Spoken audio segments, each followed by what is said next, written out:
Selamat pagi Indonesia, Anda menyaksikan seputar Bali terkini pukul 10 WITA. Unit Reskrim Polsek Kuta berhasil mengamankan 2 waria karena melakukan tindakan pencurian di Jalan Warkudara Legian Kuta. Akibat perbuatan pelaku, korban mengalami kerugian belasan juta rupiah.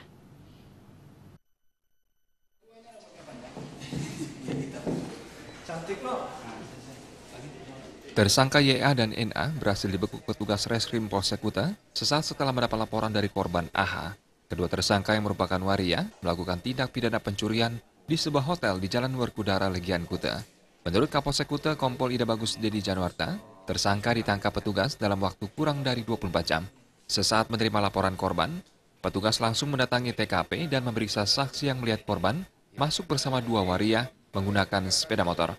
Pada saat itu, saksi sempat mencatat nomor polisi sepeda motor tersangka, sehingga petugas langsung melakukan pemeriksaan terhadap pemilik kendaraan tersebut. Polisi pun mengantongi identitas tersangka dan langsung membekuknya. Kedua tersangka langsung digelandang petugas ke Mapolsek Kuta untuk dimintai keterangan. Akibat perbuatan tersangka, korban mengalami kerugian hingga belasan juta rupiah.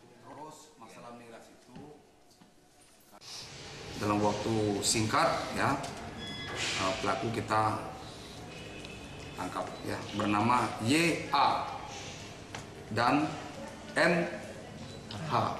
Jadi barang bukti berhasil kita sita, pembuktian itu sebesar 5 juta dan memang di mana kronologisnya itu adalah korban di mana diajak untuk dilaksanakan untuk trisam, yaitu hubungan seks dua dengan satu. Nah, setelah melakukan adegan itu dalam keadaan mabuk, kemudian uang yang ada di dalam tas itu diambil lalu korban langsung melapor kepada Polsek Kuta. Kedua tersangka kini dijebloskan ke dalam sel tahanan Polsek Kuta dan diancam dengan pidana maksimal 5 tahun penjara. Kareng Suantara, Bali TV. Pemirsa, demikian seputar Bali terkini kali ini. Nantikan informasi menarik kami dalam seputar Bali terkini 1 jam mendatang.